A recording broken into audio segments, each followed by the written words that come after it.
Welcome to the Human Capital Innovations Podcast, your go-to source for personal, professional, and organizational growth and development.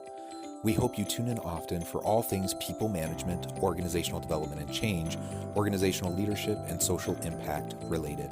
Maximize your personal and organizational potential with Human Capital Innovations Podcast.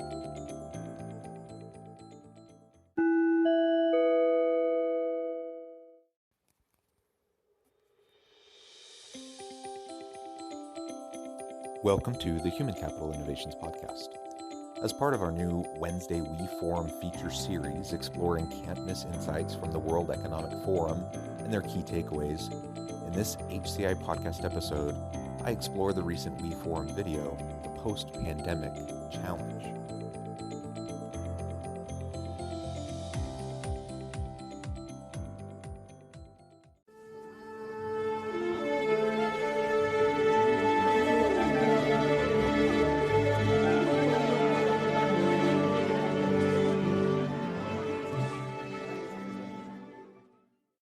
Welcome back to the Human Capital Innovations Podcast. It's great to be with you again today for this Wednesday We Forum feature episode. Today I'll be exploring the World Economic Forum video, The Post-Pandemic Challenge. This is the scale of the challenge facing the world after COVID-19 pandemic. How can we meet it? I look forward to exploring some of the insights shared in this video with you, and I'll catch you on the flip side of this first clip.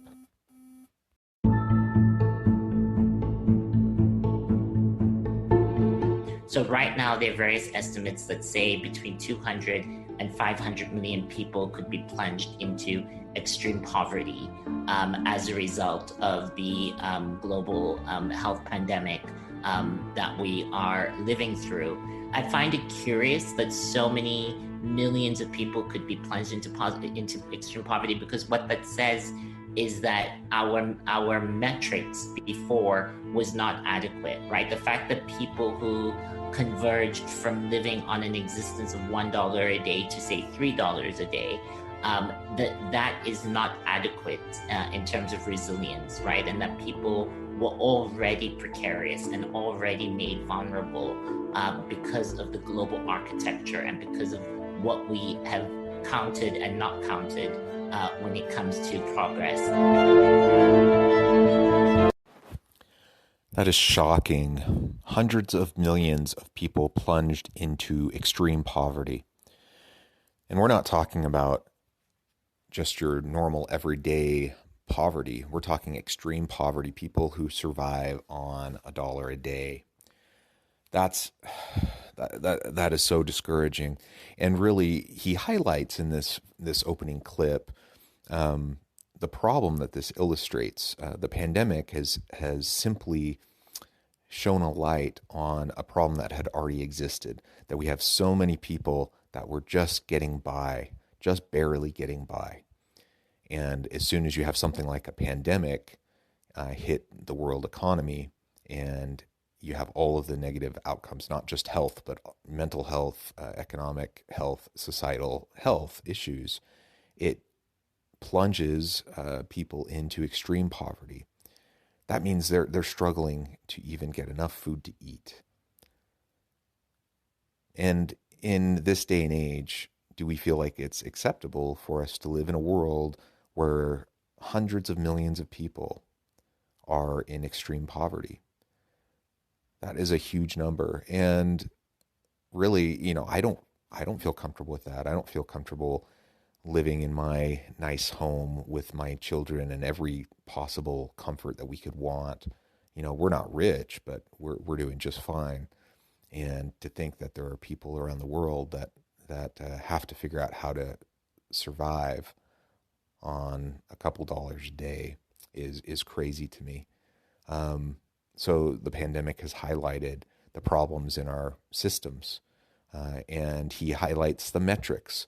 Even when we look at extreme poverty and we look at $1 to $3 a day, does that metric is that adequate?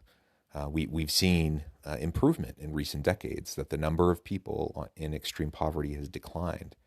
But now all of a sudden we see hundreds of millions plunged back into extreme poverty. So that metric probably wasn't sufficient. We have to think of other metrics, and we have to think about sustainable growth. And I should also say, why am I talking about this on this podcast? The bottom line is, I think it's important. I think it's these are the types of issues we all need to be thinking about, and I think that every organization needs to grapple with its role in the world and how it connects with and relates to these types of large, broad societal challenges and problems. Now, is it XYZ Corporation's problem that hundreds of millions of people are plunged into extreme poverty? No, not directly, but everything is interconnected, and collectively we need to say when something is not okay, then work towards addressing it, so that hopefully in time we can eradicate extreme poverty. That the opportunity now is to be able to go back to the drawing board and revisit these metrics that we use to say that the world is on a sustainable path. Because clearly the fact that so many people had no kind of social safety net whatsoever to withstand the shock of the not just the crisis as it pertains to COVID, but also the fallout of the crisis, right? The economic crisis that followed.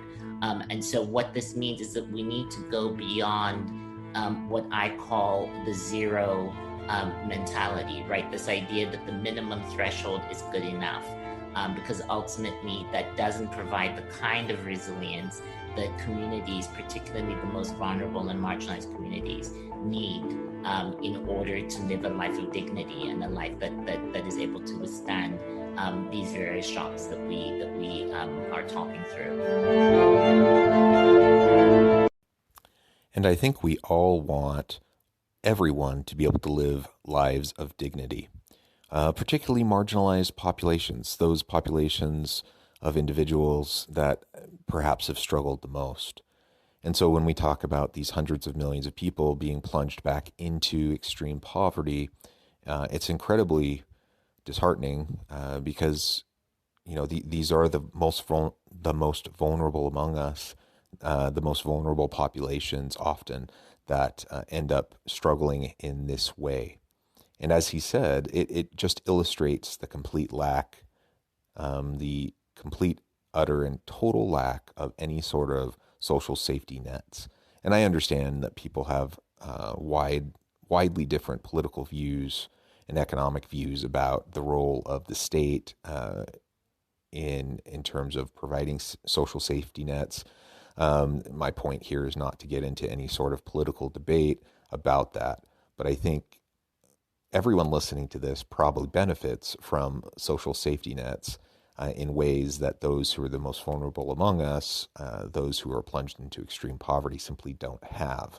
And so, sometimes it's important for us to check our privilege and recognize that even though, it doesn't quite make sense to us, that other people might be struggling in ways that we don't understand. And we need to think about, how we can really better support them and help everyone to live true lives of dignity. Now, that doesn't mean that we hand them everything and that we don't expect people to work for their own benefit. That's a straw man, and that's really not what the argument is all about. But do we live in a world where we're okay with such a large percentage of the global population living in extreme poverty? And if we're not, what are we going to do about it? What can we as individuals do about it? What can our families do about it? How can we mobilize our communities, our neighborhoods? And what can our organizations do about it? In many podcast episodes previously, I've talked about the role of social impact work within organizations and within HR systems and within organizational leadership. People want to live and work in places where they're making a real difference in the world.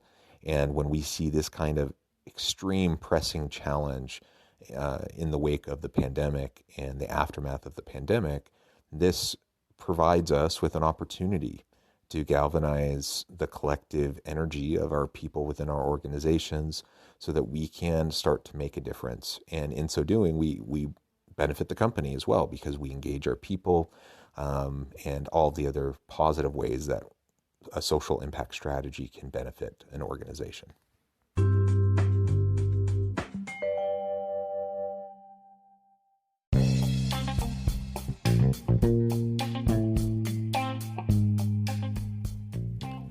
I'm excited to announce the publication of my new book from HCI Press, The Alchemy of Truly Remarkable Leadership: Ordinary, Everyday Actions that Produce Extraordinary Results.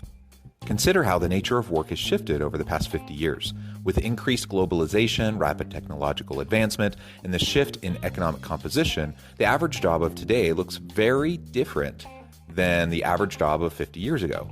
What will the jobs and organizations of tomorrow look like?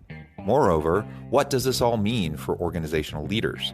What are the core competencies and capabilities of organizations and their leadership that are prepared for continued disruption and geopolitical and socioeconomic shifts?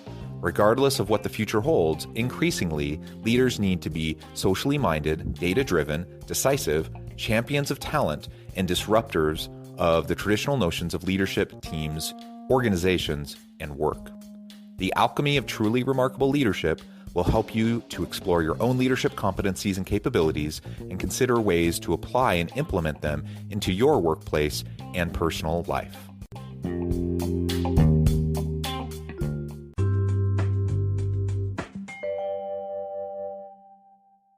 The way that we think about policy and talk about policymaking tends to compartmentalize issues, right? So we think about gender issues as being separate from climate, and we think about climate as being separate from health, and we think about health as being separate from the economy, right? And so I think the invitation that's embedded in this moment is really calling upon policymakers and activists to really think about what does an integrated policy landscape look like, right? So how do we, because we know that people don't live single issue lives. People embody a multiplicity of experiences, and the fact that we don't account for that in our discourse means that people will fall through the cracks, right? The fact that we've not made the connection between racial inequality and racial injustice and those that are most affected by COVID means that there is a gap there in the policymaking process, right? Taking an integrative approach to these types of very complex challenges is super, super important. I've talked about that before on the podcast as well. It's one of the frameworks that we use in my work with social impact at my university, but we talk about pathways to social impact. And it's not enough to just look at single issues, but we have to see how the issues are integrated. And it's also not enough to just look at from one intervention perspective. So public policy is one perspective, enterprise is another perspective, philanthropy is another perspective, and so on and so forth. This only happens as we take an integrative approach. And the most complex, challenging issues that we face as a world, as societies, require these types of integrative approaches. We don't live compartmentalized lives where we're only worried about women's issues or LGBTQ plus issues or poverty issues or you name it. These are all interconnected. And unless we can start to tackle them using interconnected frameworks, then we're really not going to drive any sort of sustainable and meaningful change that will positively impact these vulnerable populations. And ultimately, that's what we need to do. So again, why on this podcast are we talking about this? Why is it important for organizations to be part of the solution? If we recognize the complexity and we recognize the need for an integrative approach, that means it can't just be governments. It has to be the public and private sectors. It has to be individuals and organizations from every part of society playing their part. This is so vital and so important. There's no easy answers, so I can't prescribe to you and give you the quick the list of things that your organization needs to do. But I can say it's important for you to think about developing your own social impact strategy and seeing how you can start to make a difference. So I think one of the ways that we're able to bridge the gap between social justice and international development is really to do that work of excavation. I think the second thing is that we cannot underestimate the importance of representation. Representation matters. And so when it comes to the decision-making process, where the agenda of the planet is being shaped, we need to ensure that the representatives in those rooms look like the communities that we are advocating on behalf of. And I think the 2030 Agenda for Sustainable Development, it really offers us a guideline, a roadmap to be able to ensure that all societies are able to rise equally. And so this is why, the indivisibility of these goals becomes so incredibly important. Representation matters.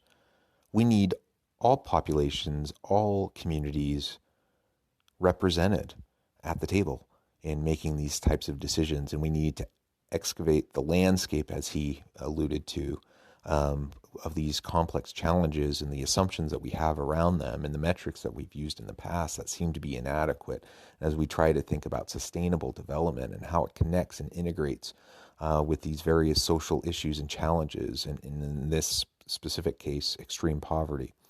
As we do that excavation, it can't just be certain populations represented. We need all populations represented.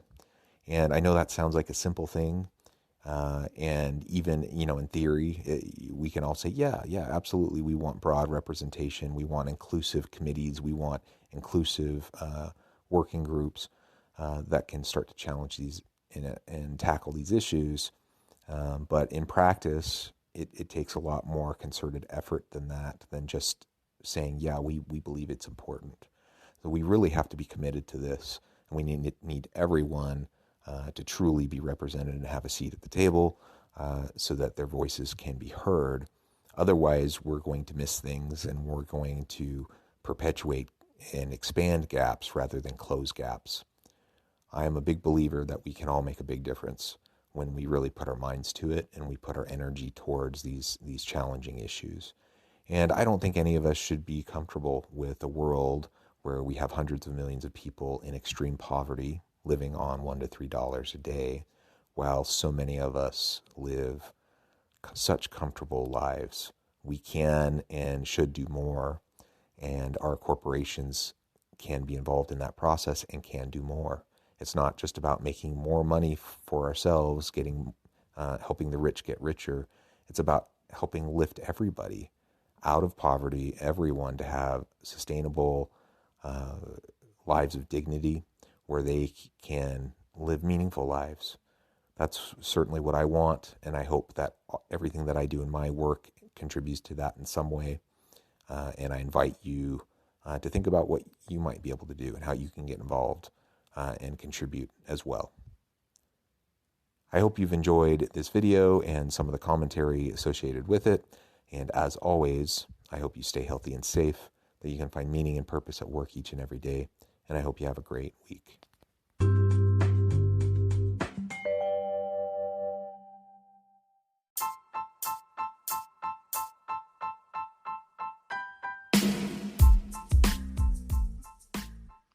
We are excited about the launch of HCI's new magazine, Human Capital Leadership.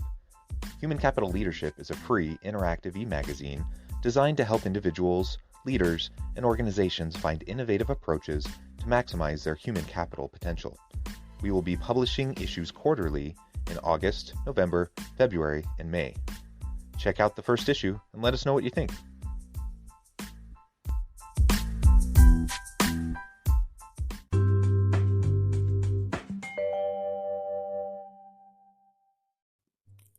Thanks again for joining us for this episode of the Human Capital Innovations Podcast. I hope you stay healthy and safe and that you have a great week.